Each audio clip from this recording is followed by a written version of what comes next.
뉴스 오늘 화요일은 일타 시사로 문을 열겠습니다. 박지원 전 국정원장 모셨습니다. 원장님 어서 오십시오. 네, 안녕하세요. 네, 안녕하십니까.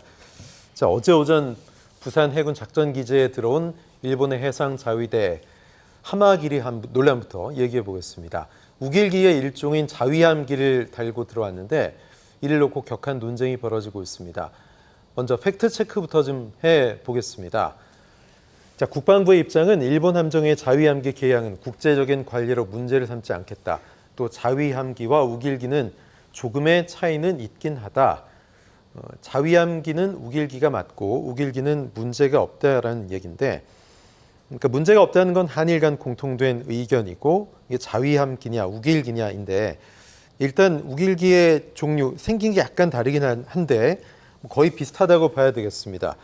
원장님 어떻게 보십니까? 똑같은 거죠, 뭐.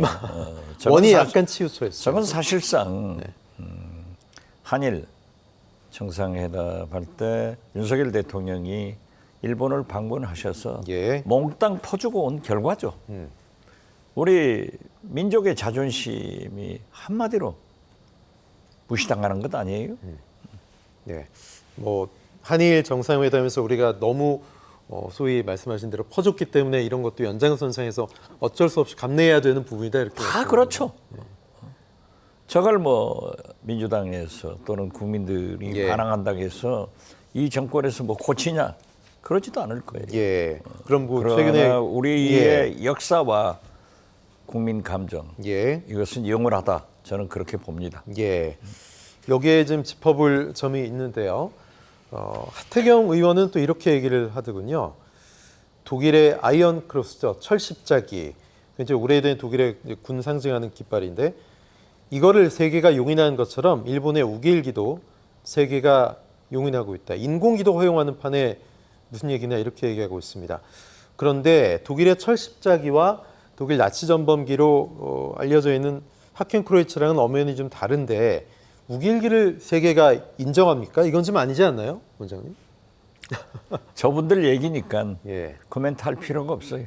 코멘트할 별 가치를 못 느끼십니까? 그렇죠. 지금 어차피 윤석열 정권 앞으로 4년간은 이러한 현상이 계속 일어나야 하기 때문에 내년 총선에서 민주당이 승리해야 되고 다음 대통령 선거에서 정권 교체의 필요성을 웅변으로 증명해주고 있는 거예요. 네. 그러면서 인공기도 좀 허용한 판에 무슨 얘기냐? 인공기 얘기까지 끌고 들어왔어요. 이 얘기는 어떻게 보십니까? 뭐 인공기 언제 허용됐어요? 그러네요. 예. 자, 뭐 정치권은 이번 사안을 놓고 격하게 논쟁이 붙고 있습니다. 국민의힘 주장이 또 한 번 불을 당기고 있는데 박대출 정책위의장은 예전 정부를 소환했습니다. 민주당의 주장대로 우길기의 입항으로 국민의 자존심을 짓밟는 거라면 그 원조는 DJ 노무현 정부. 자, 김대중 전 대통령은 직접 우방국 함정들의 사열까지 했다. 찾아봤더니 1998년에 진해에 있었던 관함식 당시에 그때 이제 일본의 하루나함이라는 배가 들어왔더라고요. 여기에 이제 우길기를 달고 들어왔었다는 건데 그래서 우리 해군기와 이 우길기가 나란히 걸려 있었다. 박대출 정책위의장 얘기인데 혹시 오래전 얘기인데 기억하십니까? 김대중 대통령은 일왕이라는 표현이 아니고 황제라는 표현을 그대로 썼습니다. 왜냐하면은 일본 사람들이 우리 대통령을 대통령이라고 부르고 우리가 대통령이라고 부르니까 그렇죠. 일본 국민들이 일왕을 황제라고 부른다고 하면 천황 이렇게 부르죠, 그렇죠? 우리도 천황이로 불러야 된다 하고 불렀어요. 그것이 나쁘다는 게 아니에요.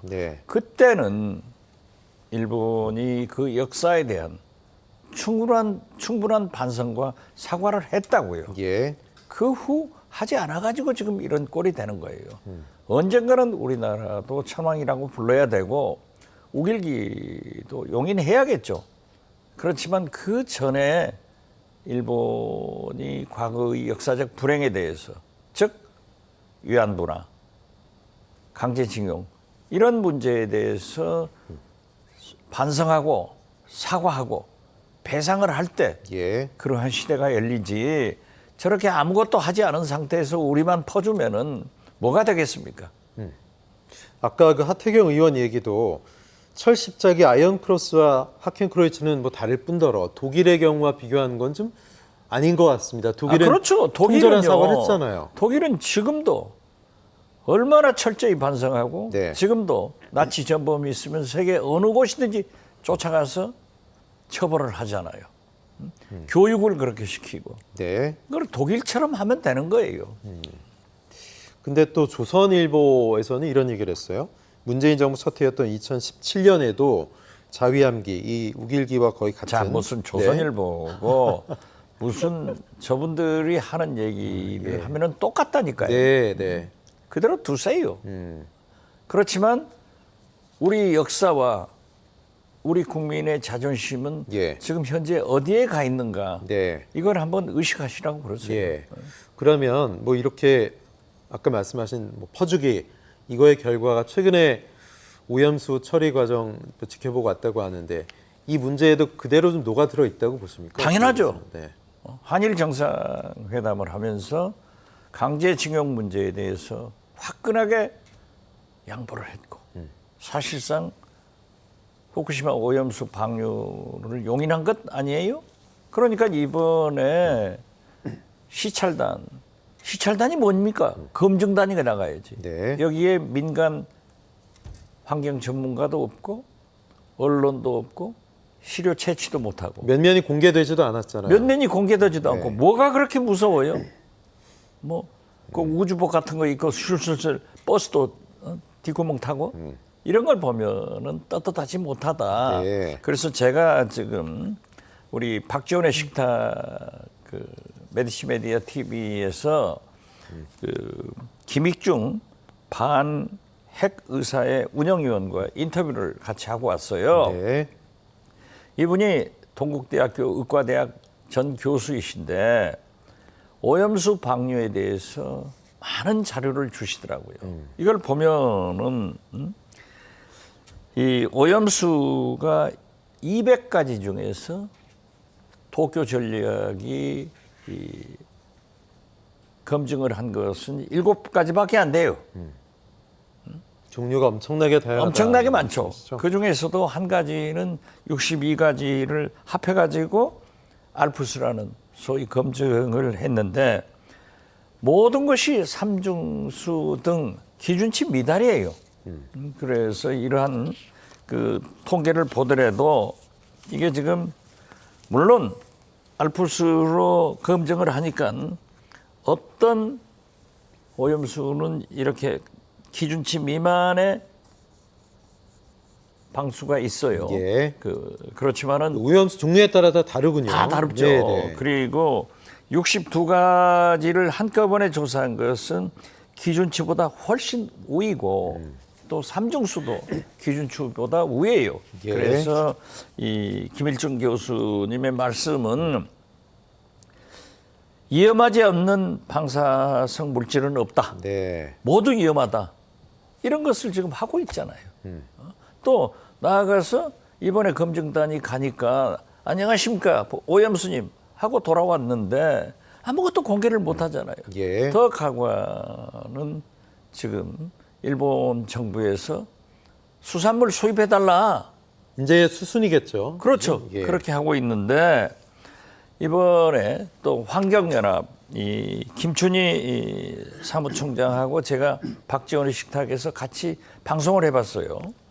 환경연합에서 지난 5월 19일 여론조사를 해보니까 우리 국민 85.4%가 오염수 방류를 반대하는 거예요. 불안함에 떨고 있는 건 사실이죠. 그렇죠. 네. 그리고 특히 식단, 우리 아이들의 학교 급식 이런 문제가 있어서 그런지 여성이 90% 네. 반대를 하고 남성은 80%를 반대한다.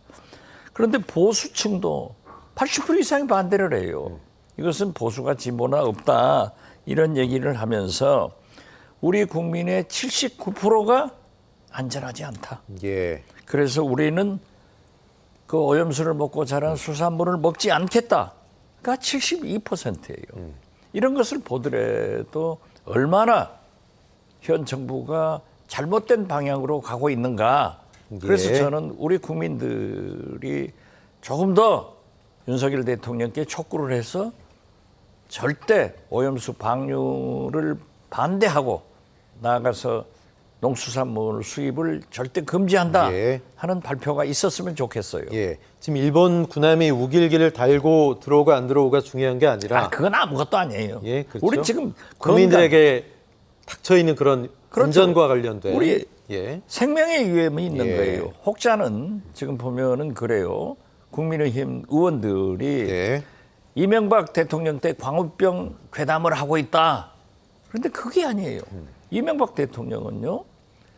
광우병의 광화문 촛불을 보고 같이 청와대 뒷산에서 노래를 하고 내려와서 미국 시민들이 먹고 사는 30개월 미만의 소만 우리가 수입하도록 결단을 내려준 거예요. 네. 그렇기 때문에 우리나라에는 지금 현재 광우병이 발생되지 않고 있는 겁니다. 최근에 보면은 미국에서 발생했잖아요.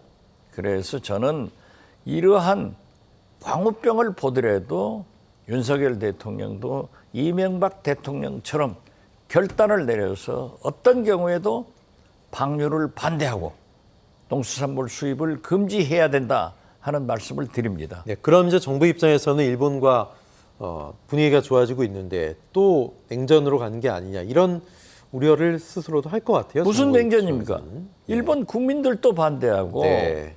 일본 어민들도 더 반대를 하고 있어요. 제가 어제 미국에서 오신 어떤 분하고 얘기를 했는데 예. 미국 웨스트 코스트 태평양 안에 있는 이 서부 모든 분들도 다 반대를 한대요. 그렇기 때문에 차라리 정부를 상대할 게 아니라 커머셜 상업 베이스로 도쿄 전력을 상대로 해서 예. 미국의 어민들과 우리 한국 어민들이 손해배상 민사소송을 세게 하자. 네. 그러면 막을 수 있다. 이런 얘기도 하더라고요. 네. 그래서 저는 이 김춘희 환경연합 사무총장에게 이러한 내용을 전달하려고 해요. 그렇군요. 자, 일단 뭐 우길기 논란으로 지금 한국과 일본이 분위기가 좋아지고 있는데 다시 한번 뭐 껄끄러지는 거 아니야 이런 걱정들이 있었습니다만 그것보다 더 중요한 것은 국민들 식탁 안전, 먹을거리와 지금 이미 연관되어 있는 직접적으로. 윤석열 대통령이 다 하고 오신 거예요. 예. 근데 이제 뭐 윤 대통령이 하고 왔다라고 말씀하셨는데 사실 일본 입장에선 우길기를 이렇게 계속해서 수면 위로 끌어올리고 고집하는 이유가 뭐 일본 내부 정치와 맞물려서 이제 일본도 다시 전쟁을 할 수 있는 국가다. 그렇죠. 이 야심을 자기들 드러내기 위한 헌법을 거 아니냐? 개정해서 예. 자위대를 정규 군인으로 만들려고 하는 거고 네. 그래서 우길 승천기를 그렇게 내세우는 거죠. 예. 과거사에서 절절한 사과도 없이 스스로 좀 자유로워지겠다. 뭐 이런 뻔뻔한 생각도 있는 겁니까? 그렇죠. 네. 이번에 기시다 총리가 아무런 사과도 없잖아요. 예. 과거 내각들이 한 것을 지키겠다. 그러면 김대중 오부지 선언에 그것도 있지만은 아베 총리가 우리를 무시했던 네. 그러한 것들도 다 지킨단 말이에요. 그래서 저는 윤석열 대통령이 우리의 역사와 민족의 자존심, 국민의 자존심을 완전히 깨버리고 네. 일본에 갖다 바쳤다. 저는 그렇게 봅니다.